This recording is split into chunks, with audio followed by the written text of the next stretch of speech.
ప్రజాపాలనకు అనూహ్య స్పందన. తొలి రోజు 7,46,414 దరఖాస్తులు.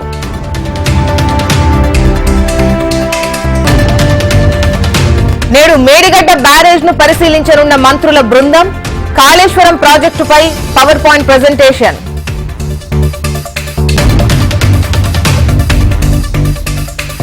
నేడు భీమవరంలో సీఎం జగన్ పర్యటన. జగనన్న విద్యా దీవెన నిధులు విడుదల.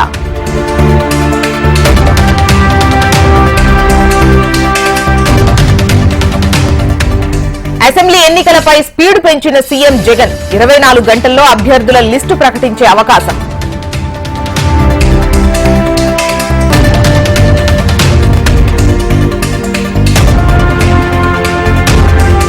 ఏపీలో కొనసాగుతోన్న సామాజిక సాధికార బస్సు యాత్ర. ఇవాళ అనంతపురం, అరకుడులో వైసీపీ బస్సు యాత్ర.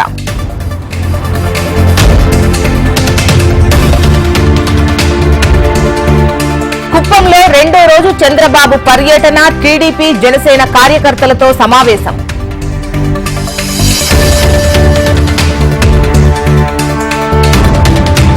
నేడు కాకినాడలో పవన్ కళ్యాణ్ పర్యటన. పార్టీ నేతలతో అంతర్గత సమావేశం.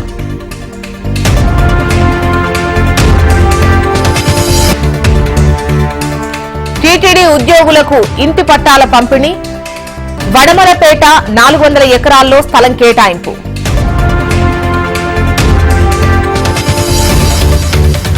తిరుపతి రుయా ఆసుపత్రిలో కోవిడ్ కలకలం. ర్యాపిడ్ పరీక్షల్లో 4గురికి కరోనా పాజిటివ్.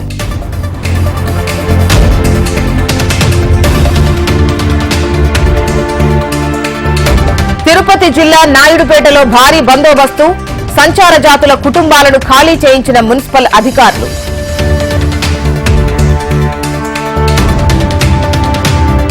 తెలంగాణలో చలి పంజా. తీవ్ర ఇబ్బందులు ఎదుర్కొంటున్న ప్రజలు.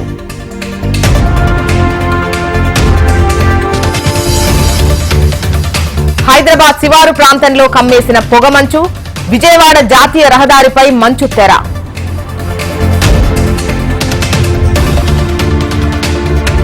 పార్లమెంట్ ఎన్నికల శంఖారావాన్ని పూరించిన అమిత్ షా. తెలంగాణలో మెజారిటీ స్థానాలు కైవసమే టార్గెట్ గా ప్లాన్.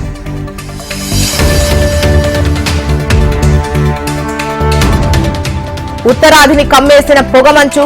వాహనాల రాకపోకలకు తీవ్ర ఇబ్బందులు.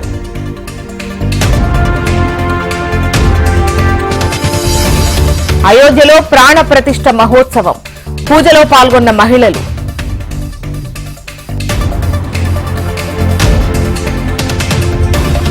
కర్ణాటకలో నేమ్ బోర్డుల వివాదం. అధికారులు, మంత్రులతో సీఎం సిద్దరామయ్య అత్యవసర సమావేశం.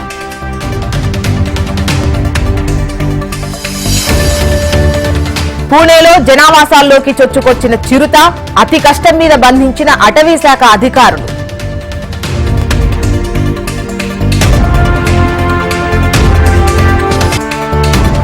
తెలంగాణలో ట్రాఫిక్ పెండింగ్ చలాన్లు. రాయితీ చెల్లింపులకు అనూహ్య స్పందన.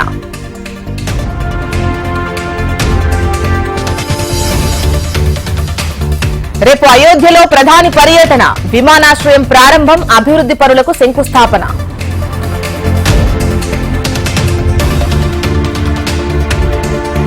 వచ్చే 5 ఏళ్లలో 50 ఉపగ్రహాల ప్రయోగం. ఇస్రో చైర్మన్ సోమనాథన్ వెల్లడి.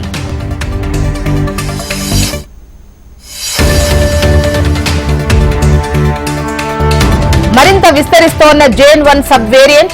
ఒక్క కేరళలోనే 78 కేసులు.